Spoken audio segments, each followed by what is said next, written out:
Kalau kafan mayat itu baru meninggal, nanti aku ambil, ku gali, ku ambil, ku jual ke pasar. Itu dosa dia yang dilakukan. Tapi rupanya ya Rasulullah, ada seorang gadis Ansor yang meninggal.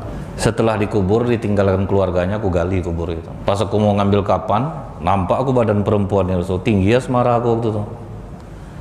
Aku zinai mayat itu.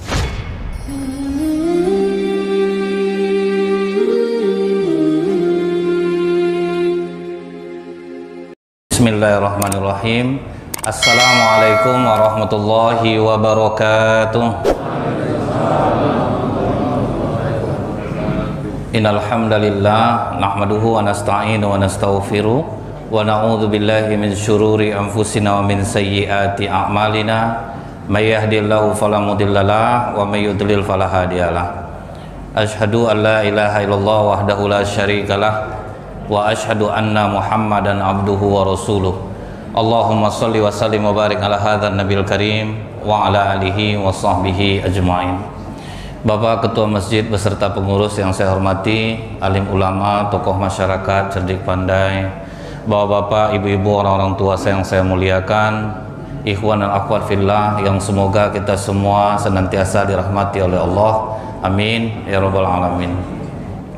Kembali kita bersyukur kepada Allah dengan mengucapkan alhamdulillah, bersolawat kita kepada Rasulullah sallallahu alaihi wasallam dan mengucapkan Allahumma sholli ala Muhammad wa ala ali Muhammad. Di dalam hadis Pak Rasulullah mengatakan, "Idza qara'a ibnu Adam as-sajdata fasajada tazala syaitan baiki yaqulu ya wailahu umira ibnu Adam bis-sujud fasajada falahul jannah wa umirtu bis sujud fa abaitu falinnar." Ketika anak cucu Adam membaca ayat sajadah, lalu ia pun bersujud. Jadi kalau kita kan Jumat itu Pak ya, sajadah kita bersujud, maka setan menyingkir darinya sambil menangis. Nah, ini salah satu amalan yang membuat setan menangis Pak. Jarang-jarang loh Pak setan bisa menangis lah. Tapi yang bisa membuat setan menangis, kita sujud tilawah itu. Itu yang membuat setan menangis. Kemudian dia mengatakan, celaka aku. Anak cucu Adam diperintahkan bersujud dan mereka bersujud, bagi mereka surga. Aku diperintahkan bersujud, aku tidak mau bersujud, bagi aku neraka. Itu yang membuat setan menangis. Jadi sering-seringlah bikin setan ini menangis Pak. Jadi alhamdulillah saya yakin masjid ini juga melakukan sujud tilawah. Kemudian apalagi yang bisa membuat setan menangis Bu? Orang yang bertobat kepada Allah itu membuat setan menangis Bu.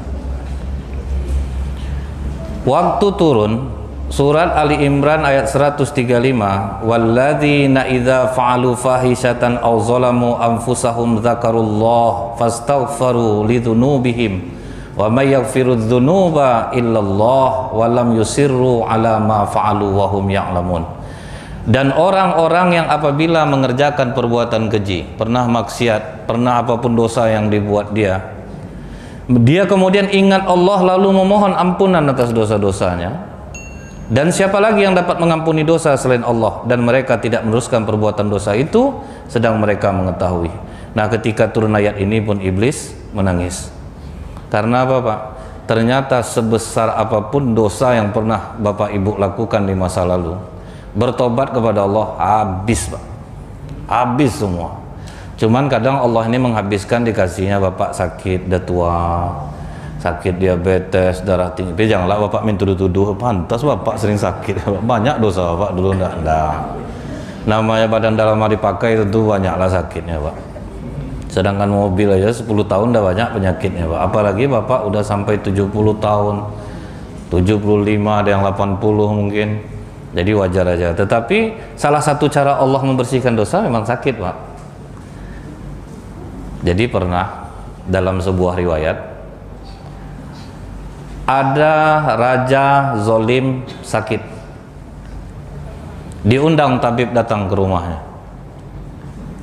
Kemudian apa kata tabib ini? Raja, sakit raja ini memang parah.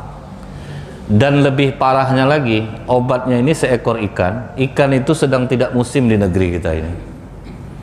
Kata Allah, wahai Jibril, usir ikan itu di mana tempat musimnya, arahkan ke raja yang zalim ini agar bisa menjadi penyembuh penyakitnya. Aneh enggak tuh, Pak? Orang jahat sakit, tidak ada obatnya, Pak, diantar oleh Allah obatnya. Dikerjakan oleh malaikat Jibril, Bu. Sembuh raja ini, Pak. Di tempat yang lain ada raja soleh yang sakit. Diundang tabib datang ke rumahnya, kata tabib ini sakit raja parah, tapi jangan khawatir raja. Obatnya seekor ikan sedang banyak betul di tempat kita ini. Malah kata Allah, usir ikan itu Jibril, agar jangan jadi penyembuh raja yang soleh ini. Bingung Jibril, Pak, gimana Allah ini? Orang jahat sakit, tidak ada obat, disuruh antar. Ini orang soleh sakit, Pak, ada obatnya malah diusir. Kata Allah, Jibril, aku ingin orang yang jahat ini dengan kesembuhannya bertambah-tambah kesesatannya. Biarkan dia menikmati dunia ini penuh sehingga dia kembali dalam keadaan kotor kepadaku, tinggal aku masukkan dia ke dalam neraka. Dan orang yang soleh itu, dengan sakitnya aku gugurkan seluruh dosa-dosanya sehingga dia bersih kembali kepadaku, tinggal masuk ke dalam surga. Berbahagialah Bapak Ibu yang sakit. Obat, Bu, janganlah tidak berobat gara-gara hadis ini, Pak. Nggak mau berobat, bunuh diri nanti, Pak. Berobat. Nah, kembali lagi kita, Bu. Jadi pembuktian bahwa sakit itu penggugur dosa. Kemudian ayat ini turun berkenaan dengan apa, Pak? Surah Ali Imran 135-136 ini hadisnya dari Abdurrahman bin Ghanam al-Daus, bahwa sahabat Mu'az bin Jabal mendatangi Rasulullah. Dia mengatakan ada seorang pemuda yang sedang menangis di depan pintu ya Rasulullah. Kemudian dia disuruh oleh Rasulullah masuk. Apa yang membuatmu menangis, wahai pemuda? Bagaimana aku tidak menangis ya Rasulullah? Aku telah melakukan dosa besar yang tidak mungkin diampuni oleh Allah. Kemudian Rasulullah bertanya, apakah engkau mempersekutukan Allah? Pemuda itu menjawab, aku berlindung kepada Allah supaya aku tidak pernah menyekutukannya. Anda pula menyekutukan Allah. Tapi katanya dosanya besar. Apa engkau membunuh seseorang yang diharamkan Allah untuk membunuhnya? Enggak ya Rasulullah, aku tidak melakukan dosa itu. Kalau begitu Allah akan mengampuni dosa-dosamu meskipun dosamu itu sebesar gunung menjulang tinggi ke langit. Jadi kalau orang sungguh-sungguh bertobat kepada Allah, Bu, menjulang tinggi dosanya ke langit, diampuni oleh Allah, Pak. Jadi jangan kita putus asa dari rahmat Allah. Banyak betul dosa aku, tidak akan mungkin diampuni Allah. Ini besar dosanya, Pak. Dia tidak mensekutukan Allah, tidak juga dia membunuh orang. Berarti dosa kau diampuni Allah nih, walaupun setinggi langit. Asal jangan dua dosa itu kau lakukan. Kemudian apa kata pemuda ini? Dia katakan, dosaku itu ya Rasulullah lebih besar daripada itu. Ngeri dosa kau ini, menyekutukan Allah enggak, membunuh enggak, tapi kau bilang dosa kau besar. Kemudian pemuda itu tersungkur, dia katakan kepada Rasulullah, subhanallah, tidak ada yang lebih besar daripada Tuhanku. Jadi dia udah ngaku nih, Pak, tidak ada dosa yang lebih besar Tuhanku pengampunannya daripada aku.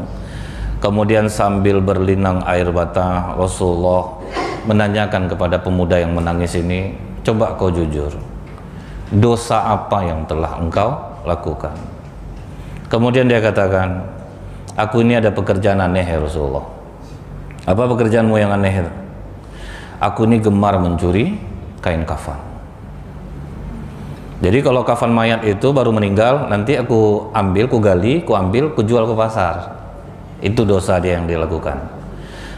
Tapi rupanya ya Rasulullah, ada seorang gadis Ansor yang meninggal. Setelah dikubur, ditinggalkan keluarganya, aku gali kubur itu. Pas aku mau ngambil kapan, nampak aku badan perempuan ya Rasulullah, tinggi ya semara aku waktu itu. Aku zinai mayat itu. Apa kata Rasulullah, Pak? Celaka engkau. Pergilah engkau dari hadapanku. Tidak mungkin Allah mengampuni dosamu. Kemudian pemuda itu pergi sampai ke di antara lembah, menangis sejadi-jadinya.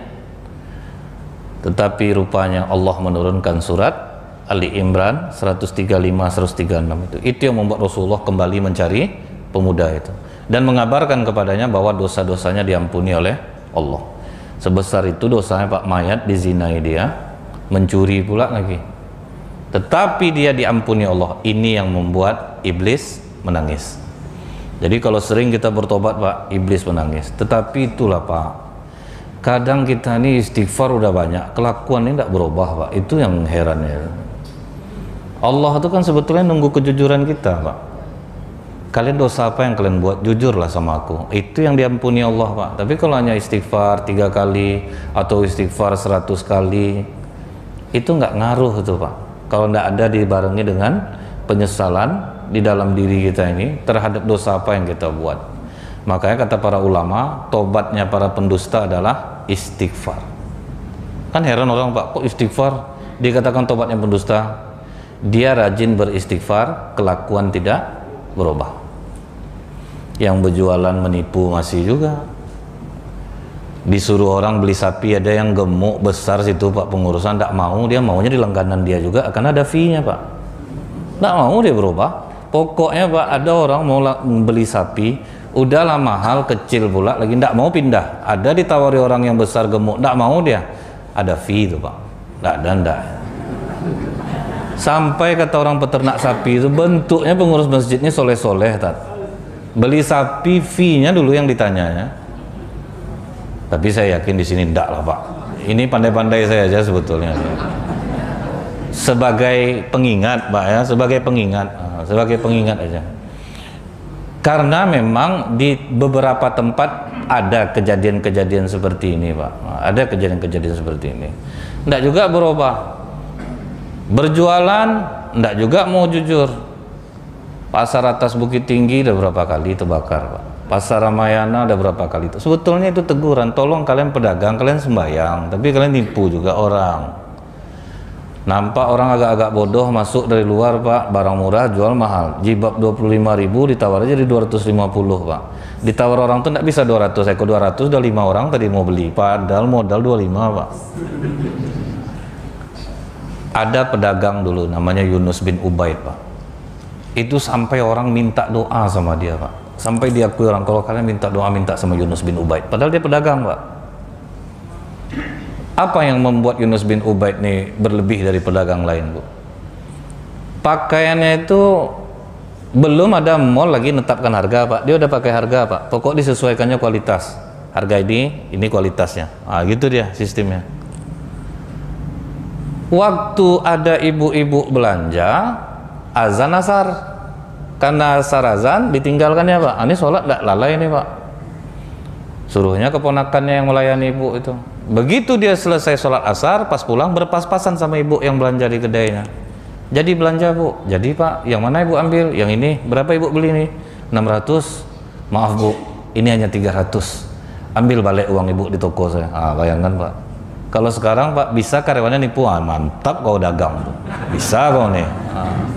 Ya gitu dagang tuh. Kalau enggak bodoh kita. Ah, jadi justru dianggap itu yang pintar Pak.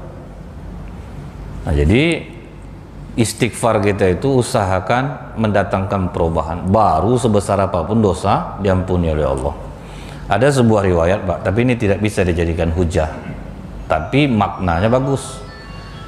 Tidak semuanya di zaman Rasulullah itu orang yang sudah Islam sholat. Ada satu orang Pak, yang pokoknya kehadiran dia itu meresahkan masyarakat lah. Semua maksiat dilakukannya Pak, memalak orang pun iya juga. Tapi entah mengapa Bu, timbul kejenuhan dia. Harus berubah aku nih lagi ini. Begitu terdengar dia Bilal azan subuh, itulah subuh pertama yang dia lakukan. Berangkat dia ke masjid Pak, beruduk, selesai beruduk, sholat dia menjadi makmum di belakang Rasulullah. Setelah selesai sholat subuh, Rasulullah itu ada ceramah Pak. Rasulullah ceramahnya tidak sepanjang-panjang kami ini Bu. Rasulullah itu Bu ya, sedikit dia ngomong, artinya dalam Pak. Lihat dalam hadis-hadis, pidato Rasulullah paling lama kalau dibaca cuma berapa Pak? 2 menit? Nggak sampai 5 menit Pak, dikit-dikit aja. Kami udahlah panjang Bu, muaklah orang dibuatnya kadang. Ndaklah masuk tuh Pak. Cobalah Pak ya, Rasulullah itu ngomong sedikit lama terkenang sama orang. Macam kami ini Pak, udah ngomong berjam-jam, keluar Bapak dari sini nanti nih ya, ditanya sama anak, siapa ceramah tadi Pak? Ustaz Nazril. Apa ceramah Pak? Pokok tobat nih penting. Itu aja tuhnya Pak, nggak ada yang lain. Masa sepanjang itu Pak? Malas lah Bapak nyampaikan itu. Kau nggak dengar tadi? Nah, kan inilah. Padahal memang nggak tahu, Nggak, tapi itu memang hukumnya seperti itu loh Pak. Karena yang nyampaikannya pun orang biasa. Kami ini kan orang biasa nih Pak. Mungkin di mata Allah Pak ya, lebih mulia Bapak Ibu daripada kami ini lagi Pak. Cuman gilirannya aja saya ngomong di depan nih. Makanya ketika kita berdoa itu Pak ya, bukan doa imam, bukan doa ustadz tuh yang didengar Allah Pak. Ada di antara Bapak Ibu nih yang amalannya tinggi di sisi Allah. Itulah yang membuat amin tuh Pak, yang bertobat sungguh-sungguh mengaminkan, dapatlah sekali Pak. Jadi belum bisa kami ini dibilang mulia Pak. Kadang sikit isi amplop lain mendung ya Pak. Tapi itu nyata tuh Pak, nyata. Kadang dikasih macam berbasa-basi Pak, apa nih kan inilah kayak lupa itu mendung. Macam kami keluar cepat-cepat kalau habis ceramah tuh supaya dikejar tuh Pak, supaya dikejar tuh. Nggak Bapak kejar pasti lama kami di luar tuh Pak. Saya sengaja sepatu saya betali itu Bu, jadi agak lama sedikit. Ini sebetulnya pukulan nih. Jadi kalau ada ustadz yang dengar ceramah ini Pak ya, aku betul tuh Pak. Jadi kemudian Pak, dia ini setelah selesai sholat, Rasulullah ceramah dikit aja, ceramah Rasulullah pagi itu. Tahan diri kalian dari yang haram, Allah akan ganti yang halal yang jauh lebih baik. Selesai. Tak sampai setengah menit pun tak sampai Rasulullah ceramah Pak. Tahan diri dari yang haram, Allah ganti yang halal yang jauh lebih baik. Masuk kepalanya Pak. Pokoknya masuk ke dalam kepalanya Bu. Betul-betul diingatnya betul kata-kata Rasulullah itu. Berjanji dia pulang subuh tuh Pak, mulai hari ini aku tidak akan ada maksiat lagi. Bagaimanapun akan aku tahan, aku cari rezeki yang halal lagi baik. Ternyata kalau orang bertobat itu tidak mudah jalannya Pak, berat.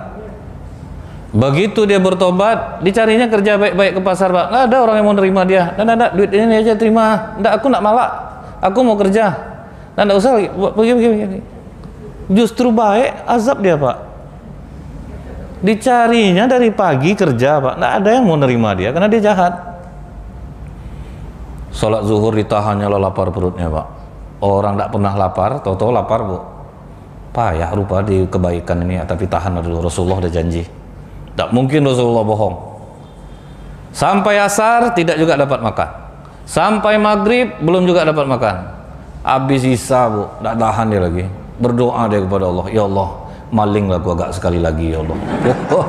Nggak tahan lagi nih ya Allah, betul-betul lapar aku. Pokoknya aku janji ya Allah, aku cuma maling makanan aja, aku tidak mau maling yang lain. Lapar betul perut aku. Tengah malam dia sembarangan masuk rumah, mau diambilnya makanan itu Bu ya, teringat dia ceramah Rasulullah yang singkat pagi itu subuh kemarin tuh Pak. Tahan diri dari yang haram. Kamu gema-gema tuh Pak ya, kalau di film kan bergema-gema tuh. Tahan diri dari yang haram, Allah akan ganti yang halal yang jauh lebih baik. Ditaruh lagi makanan itu, itu yang betul-betul tobat berubah tuh Pak. Nggak balik-balik dia lagi, ditahannya Pak. Makanan itu dia taruh, nangis dia Bu, diliatinnya makanan itu terus. Sampai pula bila azan subuh Pak, lari dia ke masjid. Berwudu, sengaja dia di pojok biar bisa nyandar Bu, karena udah 1 hari tidak makan, mata berkunang-kunang. Dia pilih tempat paling sudut Pak. Selesai Rasulullah salat subuh, maju seorang perempuan mengatakan kepada Rasulullah, ya Rasulullah, takut betul aku pagi ini. Kenapa? Ada seorang pencuri yang masuk ke rumahku ya Rasulullah. Terus ada yang hilang. Itulah yang buat aku takut. Pintu terbuka tapi barang tidak ada yang hilang. Sementara kau kan tahu ya Rasulullah, suamiku telah wafat di medan perang. Dan aku masih muda ya Rasulullah. Aku takut dia mau mengganggu aku ya Rasulullah. Kalau engkau berkenan ya Rasulullah, tolonglah carikan pendampingku. Siapapun pilihanmu ya Rasulullah, aku ridho ya Rasulullah. Nampak lah yang tuh sudut baru sehari tobat tuh. Itu dahsyatnya Pak, kalau orang betul-betul diamal tobatnya tuh Bu. Fulan ta'al, kemari kamu. Merangkak-rangkak lah dia datang ke Rasulullah. Ada apa ya Rasulullah? Kau sudah menikah? Mana ada orang yang mau sama aku ya Rasulullah. Kau serius bertobat? Rasulullah ada dikabarin Jibril nih Pak tentang orang ini. Serius ya Rasulullah. Kau mau menikah? Kalau ada mau ya Rasulullah. Wahai wanita, kau mau sama dia? Menengoklah perempuan itu. Kalau memang ini pilihanmu ya Rasulullah, aku ridho Rasulullah. Dinikahkan dengan mahar yang murah, dibawa pulang istri, sepanjang jalan tuh nangis saja laki-laki ini Pak. Sampai dibawa ke rumah tuh Pak, makin jadi nangisnya. Dikasih makan Bu ya, sambil makan tuh nangis tidak berhenti, tapi selera makan tidak hilang Bu, banyak juga Pak. Pokoknya banyak makan dia. Biasa orang nangis kan hilang selera makannya, ini enggak Pak, makan dia sejadi-jadinya. Akhirnya tersinggung istrinya, Bang, abang menyesal nikah sama aku. Dari tadi abang nangis lagi, apa yang betul yang abang sesalkan? Abang menyesal deh. Betul apa yang dikatakan Rasulullah subuh kemarin. Tahan diri kalian dari yang haram, Allah akan ganti yang halal yang jauh lebih baik. Maling yang masuk ke rumah kau semalam tuh abang, rupanya dia yang masuk Pak. Jadi kalau orang sungguh-sungguh bertobat, tahan dia Pak, tahan dia. Waduh, itu luar biasa. Makanya dikatakan Allah dalam surat Nuh itu, kalau orang minta ampun kepada Allah, yursilis sama'u alaikum midororo, Allah turunkan rahmat hujan yang lebat dari langit. Wa yumditkum bi amwali wa banin, Allah perbanyak harta dan anak-anaknya. Jadi kalau mau kaya mudah, tahan diri Pak, betul-betul tobat. Itu murah rezeki, murah semua urusan, tidak akan ada yang susah. Makanya orang banyak pengamal istighfar itu Pak, yang betul-betul tidak ada jalan lain lagi, dimudahkan urusannya oleh Allah. Ingat orang anak yang mau operasi tulang Bu di India, tidak ada dokter tulang di daerah itu, tidak ada dokter tulang. Sementara anak ini udah parah sakitnya Pak, udah terduduk aja di rumah. Apa yang dilakukan ibunya? Aku mohon ampun ya Allah, aku tidak bisa bawa anakku ini berobat. Terus dia minta ampun kepada Allah Pak. Rupanya ada seminar dokter-dokter tulang se-India yang sebelum ke tempat tujuan, transitnya di tempat daerah ibu ini Pak. Transit, rupanya cuaca hujan badai Pak, tidak bisa diteruskan dengan pesawat, harus jalan darat. Hujan terlalu lebat, patah wiper Pak. Kita berhenti aja. Rupanya berhenti persis di rumah ibu yang anaknya sakit tulang nih Pak. Allah yang ngantarkan Pak. Itu Pak, Allah yang ngantarkan. Itulah kedahsyatan kalau orang betul-betul bertobat kepada Allah. Kadang ada yang tidak kuat Pak, balik dia balik kan, terpengaruh dia balik. Nah ini yang membuat iblis itu menangis. Nah, kemudian Pak, ini kita lanjutkan kembali. Nabi Adam alaihissalam saat itu begitu turun ke bumi ini, perut dalam keadaan lapar karena tidak makan-makan Pak. Bermohonlah Nabi Adam kepada Allah, ya Allah karuniakanlah aku makanan. Turun malaikat Jibril Pak. Apa yang dibuat malaikat Jibril? 7 butir gandum. Heran Nabi Adam, badan aku setinggi ini dikasih 7 butir gandum. Untuk apa nih Jibril? Kau tanam dulu. Setelah kau tanam, kau tunggu dia tumbuh, panen, nanti baru kau tumbuk, kau jadikan tepung buat roti. Untuk makan aja segitu lama menunggunya Pak. Artinya Pak, hidup ini proses Pak, tidak bisa instan. Pokoknya semua hidup ini butuh proses. Itu yang diajarkan oleh Allah kepada Nabi Adam. Jangan anak Bu, banyak prinsip orang tua apa Pak? Cukuplah aku yang susah loh, jangan anak aku. Itu tuh yang salah tuh Pak. Dia kasih aja anaknya. Allah caranya lain Pak. Kadang kita minta A dikasihnya Z dulu Pak. Tahan enggak? Kalau tahan baru dikeluarkan Allah dari kesulitan. Ini contoh nih Bu ya. Oh, kita minta A dikasih Allah Z. Suami istri nyewa rumah ukuran 4 kali 3, 3, 4. Di sekatnya kamar triplek 1, di depannya itu sepeda motor, malam tuh anaknya 2 orang udah tidur situ, dilipat kursi. Apa kata istrinya? Bang, aku ada dengar Ustadz ceramah, Allah itu turun ke langit dunia di sepertiga malam terakhir. Minta apa saja akan dikabulkan oleh Allah. Maksud kau apa, Dek? Anak kita yang ketiga kan mau lahir nih, Bang. Rumah ini kecilnya. Berdoa kita kepada Allah minta rumah yang layak. Kemudian apa kata suaminya nih? Abang ada juga dengar ceramah, Dek. Doa istri ini makbul. Jadi adik aja lah yang doa ya. Cerdik lah dia, Pak. Adik aja lah yang sholat tahajud, berdoa aja. Nanti kalau pas mengaminkan doa adik, biar abang. Pas giliran amin ya baru dia dibangunkan, Pak. Berdoa istrinya di malam itu, Bu. Di malam pertama dia sholat tahajud, ya Allah, gaji suamiku kecil ya Allah. Rumah kami ini sangat kecil, anak ketiga mau lahir. Sedangkan itu aja sudah sama sepeda motor anak kami tidur. Kami mohon kepadamu ya Allah, berikanlah kami rumah yang agak layak. Karena kau diharapkan gaji suamiku tidak bisa ya Allah. Ngamuk suami di belakang. Kau janganlah kau buka aib abang. Kau doa-doa aja lah, jangan kau ceritakan duit aku kecil, gaji aku tidak cukup, bikin malu ini. Tapi terus dia berdoa. Dia terus berdoa kepada Allah. Hari pertama selesai, hari kedua selesai, hari ketiga selesai, hari keempat rupanya sip malam, Pak, suaminya. Dia security. Ngadap dia ke komandannya, dan istri mau melahirkan, tidak bisa saya sip malam, tukar aja lah. Oke lah, kata komandannya. Dia pulang, bisa dia mengamankan istrinya malam itu, Pak. Hari berikutnya datang adik suami ini ke rumah, Pak. Assalamualaikum Bang. Waalaikumsalam. Apa? Bang, aku mau minta tolong sama Bang. Minta tolong apa? Aku lulus dari TKW di Arab Saudi, jadi mau dikarantina 3 bulan di Surabaya. Aku mau minta tolong sama Bang. Tolong apa? Kemenakan abang 2 orang tuh di sini tinggalnya, yang tambah stres dia, Pak. Macam mana Allah nih? Awak butuh rumah, karena rumah ini sempit, malah dapat tanggungan 2 orang anak lagi, Pak. Itu kadang Allah, kita minta A dikasih Z. Mikir dia, Bu, ini mungkin gara-gara aku tidak ikut tahajud nih, malam nanti aku jadi imamnya lah. Dia jadi imamnya tahajud, Pak. Sambil jadi imam itulah dia berdoa kepada Allah, ya Allah, bagaimana caraku menceritakan kepada istriku? Sudah berapa malam nih istriku berdoa minta rumah, ya Allah. Tidak taunya tadi pagi adekku datang ingin menitipkan 2 orang anaknya kepadaku karena dia akan pergi ke Arab Saudi.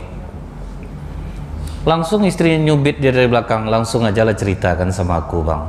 Ngapalah kau Allah lah Bang, 2 orangnya dari belakangnya. Malu aku cerita sama kau. Nanti stres kau, nanti kau udah capek sholat tahajud, rupanya justru malah tidak dikabulkan Allah. Salah Bang tuh, Bang. Justru itulah cara Allah mengabulkan doa kita. Disuruh Allah kita sedekah tempat dulu, Bang, karena kita tidak bisa sedekah uang. Itu, Pak, itu untungnya punya istri rajin pengajian. Hebat kau deh ya, tinggi pemahaman kau. Dia sempat adalah 2 orang lagi Bang yang macam-macam. Udah mau aku banyaklah tingkah, Bang. Ternyata apa, Pak? Besok paginya dia berangkat ke rumah adeknya, tinggalkanlah anak kau di rumah besok. Begitu sampai di kantor, langsung dipanggil pimpinan. Kamu mulai hari Senin jangan masuk lagi di sini. Wow, tambah kacau otak, Pak. Jadi imam tahajud diberhentikan jadinya, Bu. Pak, istri saya sedang hamil, Pak. Enggak, pokoknya kamu enggak di sini lagi Senin. Udah pucat dia, apa kata bosnya? Ada rumah saya tuh kan nggak ada yang nungguin. Jadi kamu tugas di sana aja lah. Jagain rumah itu, motor udah ada, perabotan udah lengkap, kamar banyak. Kamu di situ aja. Pak, saya bukan nggak mau, Pak. Istri saya mau melahirkan, Pak. Bawa lah istri kamu ke sana. Keponakan saya ada 2 orang. Bawa ke situ semua ya. Tinggal kamu di sana, udahlah dapat tempat tinggal yang nyaman, Pak. Dapat pula uang gaji. Begitu dia pindah ke rumah itu, apa kata istri, Dek, kita tambah sholat duha ya, Dek, ya. Mana tuh rumah dia jadi rumah milik kita. Itu pula kadang kita ini, Pak, ya, begitu dikasih itu menjadi-jadi pula kadang permintaan. Nah, Pak, Allah ngajarkan kepada Nabi Adam, kepada anak cucu Nabi Adam, untuk berhasil tidak ada yang instan. Mie instan aja nunggu kita Pak. Mana ada yang begitu instannya, begitu diseduh langsung diminum, itu nggak ada Bu. Nah jadi Nabi Adam disuruh nanam dulu. Kemudian apa nasihat Allah Pak? Faqulna ya Adam, inna hadza aduwwun laka wa li zaujika fala yukhrijannakuma minal jannati fatashqa. Maka kami berkata, hai Adam, iblis ini adalah musuh bagimu dan istrimu. Maka sekali-kali jangan sampai ia mengeluarkan kamu berdua dari surga. Kamu akan jadi celaka. Karena kalau udah di dunia ini Adam, semua mesti diusahakan. Kalau di surga minta tinggal datang Pak. Tapi kalau udah di bumi nggak ada, semua butuh proses. Jadi memang mesti sabar. Siapa orang yang berhasil di sini Bu? Pasti dari bawah Pak. Tidak ada yang langsung berhasil. Nah, jadi inilah yang diwanti-wanti oleh Allah soal iblis ini, yang dipesankan betul oleh Allah. Anggap dia sebagai musuhmu, jangan sampai dia menggelincirkan. Kalau dia sudah memperdayakan kita Pak, bikin dia menangis dengan taubat kepada Allah. Karena ada janji iblis kepada Allah, ya Allah, akan aku sesatkan anak cucu Adam ini. Kata Allah, wahai mal'un, wahai makhluk terkutuk, selama mereka memohon ampun kepada aku, akan aku ampuni dosa-dosanya. Tapi jangan sampai diremehkan hadis ini. Jadi jangan berarti pula, oh berarti sudah kita jahat, wah baik lagi, sudah tuh minta ampun lagi kepada Allah, buat baik lagi, tidak. Nah, tapi kalau memang belum mampu, mungkin akan bolak-balik jadinya Pak. Tapi jangan putus asa dari rahmat Allah. Kemudian Pak, yang berikutnya ini adalah mengenai anak cucu Adam. Jadi kan istri Nabi Adam, Siti Hawa ini Pak, dia melahirkan sampai 20 pasang kembar. 20 pasang kembar, cuman yang terkenal 2 kembar yang pertama. Qabil kembarannya Iklimah, Habil kembarannya Labudah. Cuman ada perbedaan. Iklimah berwajah cantik, Labudah berwajah jelek. Nah ini menandakan apa Pak? Ada di antara anak-anak itu kadang setaat apapun ayahnya, ibunya, ada juga yang meleset Pak. Sama dengan batang mangga, tidak sama masaknya. Ada yang belum masak udah jatuh. Jadi jangan sampai deh aku udah taat ibadah, rajin berdoa, dapat anak macam ini pula. Jangan kecewa Pak.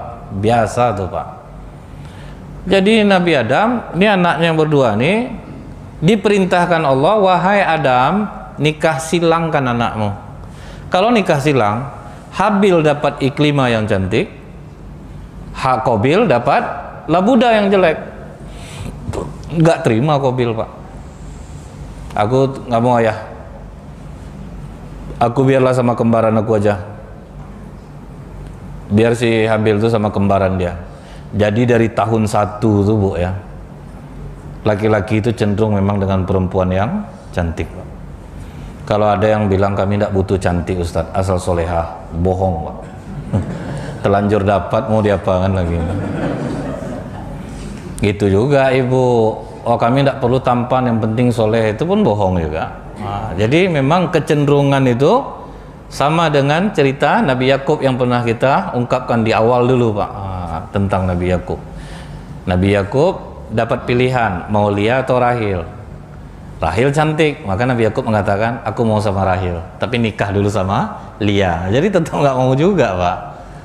Nah Habil juga gitu. Nah untuk menengahi permasalahan mereka ini, maka Allah katakan perintahkan kedua anakmu untuk berkurban. Inilah sejarah kurban yang pertama. Qabil Bu, dia petani. Jadi walaupun belum ada manusia waktu itu Pak, yang bekerja ini tetap rupanya Pak. Nah, jadi inilah Bu ya, walaupun kita jangan pernah berpikir hanya untuk kita, tapi untuk generasi mendatang. Ada nenek-nenek nanam pohon kelapa, nenek udah tua, dunia juga nenek pikirkan lagi. Enggak, kelapa ini bukan untuk aku, untuk anak cucu aku besok. Jadi tidak diam dia, tetap dia bekerja walaupun orang tidak ada. Begitu diperintahkan berkurban, karena memang belum ada dikasih-kasih ke orang lagi makanan itu, jadi diperintahkan saja ambil Yang dikorbankan taruh di atas bukit. Mana nanti yang disambar oleh api, kurban dialah yang diterima. Nah, Qabil ini rupanya pelit, Pak. Diambilnya hasil pertaniannya yang jelek-jelek, itu yang dikumpulkannya. Yang untuk dikasihnya, diletakkannya lah di atas bukit. Sementara Qabil dicarinya kambingnya, dia peternak kambing, dicarinya kambing dia yang paling bagus, yang paling enak dipandang, itu yang dikurbankan. Makanya jamaah ini kadang, Pak, ya, biar kurban itu mahal, tapi betul-betul dapat sapi yang bagus. Ini apa, ndak berdosa aja orang tiap tahun, Pak, begitu namanya nengok sapi, kasihan kita tuh. Kan ndak enak, Pak. Biar di jamaah nih, Pak, dibilang pun kurban kita tahun ini 3.500.000, kalau udah dapat nama pengurusnya mau, Pak, nggak ada. Orang tahu, wah, sapinya besar-besar. Jadi kurban tuh usahakan yang baik. Kadang pengurus sudah baik, peternak jahat. Kadang udah ditandain, Pak, ditukarnya, Pak. Itu ada juga kelakuannya tuh. Ada lagi pengurus sudah jujur, jamaah lambat nyetor. Kalau lambat nyetor dapat sapi jelek, Pak. Sapi jelek jadi mahal jadinya, Bu. Makanya dari sekarang ini mulailah store. Cari kurban yang terbaik. 17 itu, Bu, itu angka minimal. Kalau kaya rasanya, Pak, tidak pantas ikut yang 17 itu, Pak. 1 orang 1 ekor sapi, anaknya 7 orang 7 ekor sapi, seharusnya seperti itu. Karena sebetulnya kurban itu nggak ada batasan, Pak. Mau 200 ekor pun boleh, nggak ada masalah. Di masjid ini 5 ekor, masjid sana 2 ekor boleh, nggak ada masalah. Kalau 17 itu tuh udah yang paling minimnya tuh, Pak. Nah, jadi kalau kaya nggak boleh 17 itu. Rasulullah berkurban berapa? 200 ekor. Nah, jadi banyak, Pak, Rasulullah tuh. Nah, kemudian begitu kambing Habil diletakkan di atas bukit, langsung disambar oleh api dari langit. Karena memang tidak untuk dibagikan, memang hanya untuk kurban. Sambar, hilang. Nah, Qabil protes lagi, Pak. Aku tahu, ayah, kau hanya mendoakan Habil. Melawan dia, Pak. Ini anak melawan. Aku tahu, ayah, kau sayang sama Habil, kau doakan Habil, aku ndak. Udah, memang harus nikah Habil dengan Iklimah.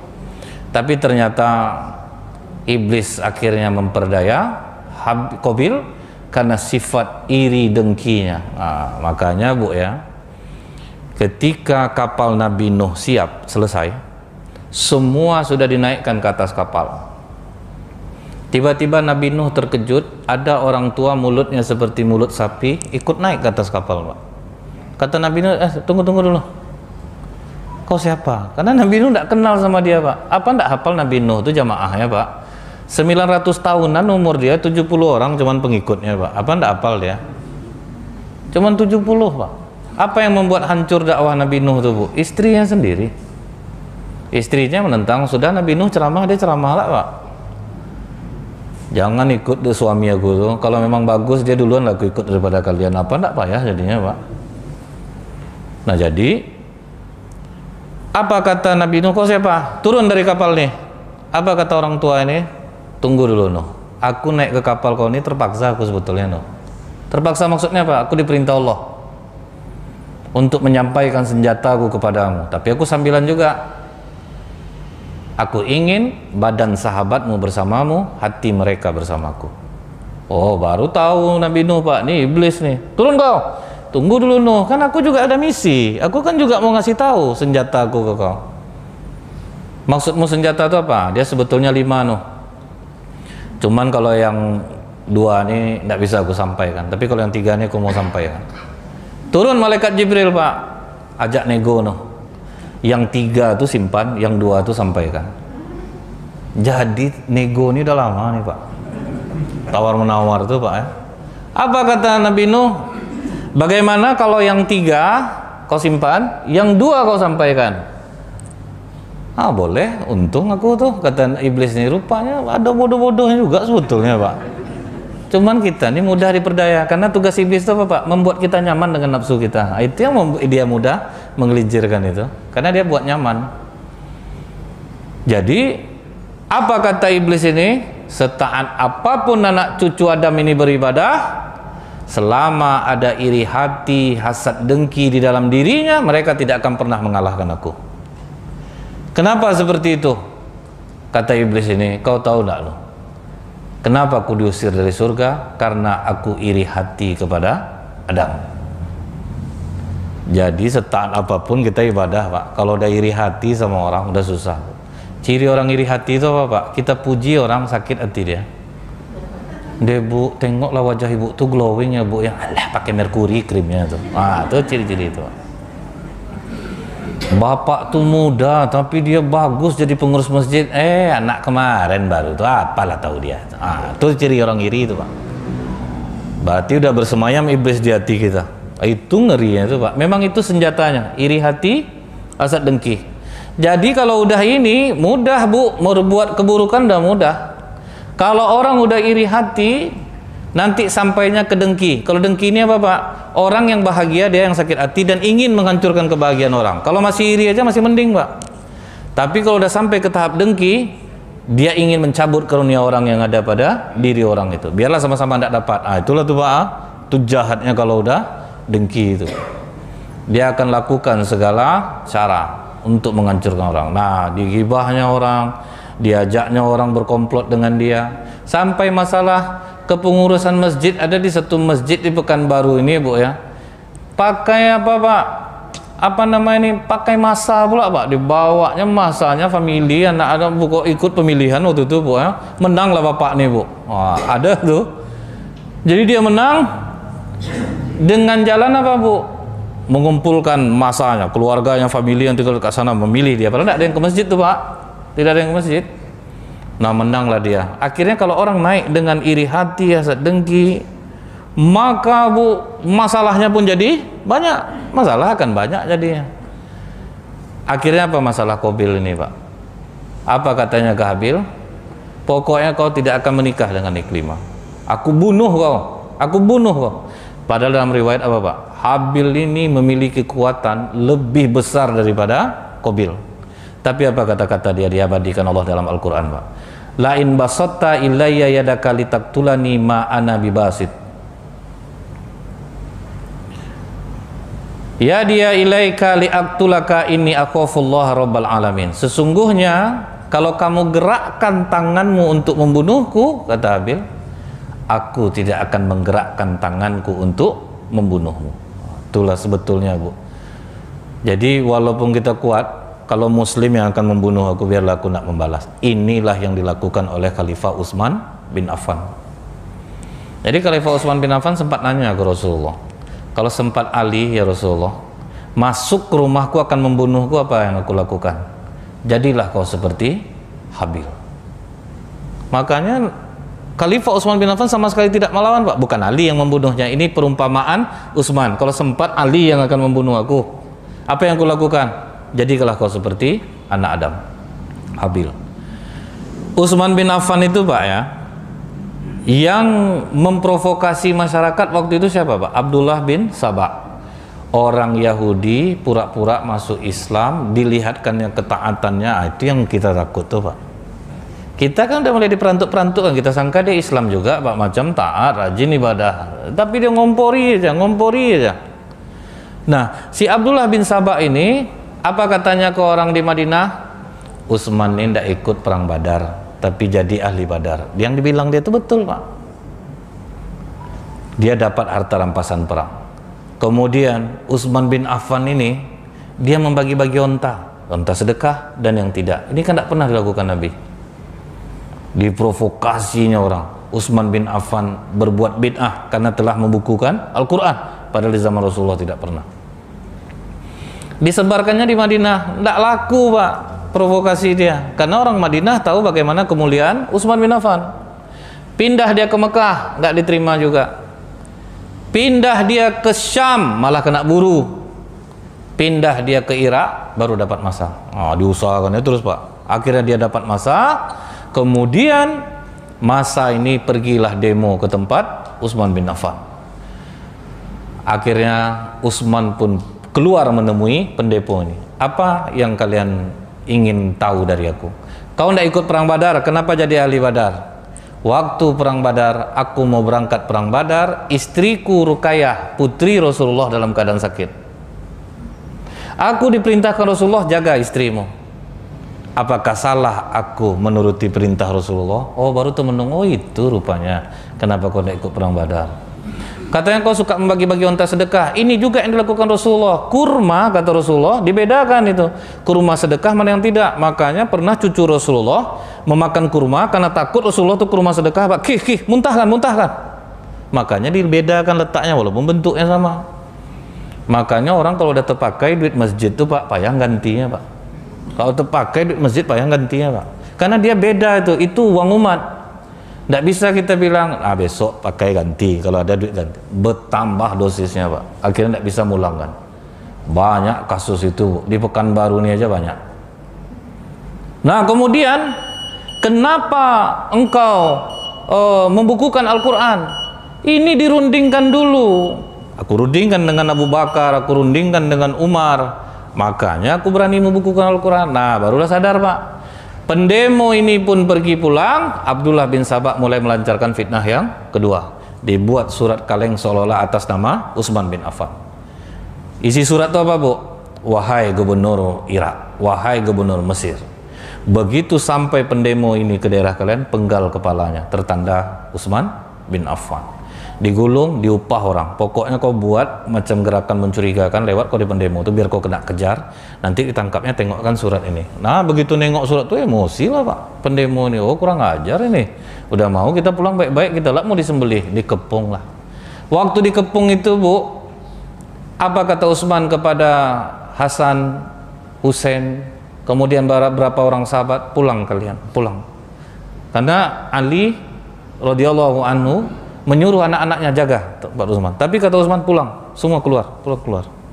Di hari ketiga pengepungan itu Pak, sedang baca Quran Khalifah Utsman, barulah masuk pendemo ini, sahabat yang mulia, menantu Rasulullah, ditusuk dadanya, dipotong telinganya, tangan jarinya, sampai dia ngomong ketika dia dipotong jarinya itu Bu, inilah jari yang membukukan Al-Quran.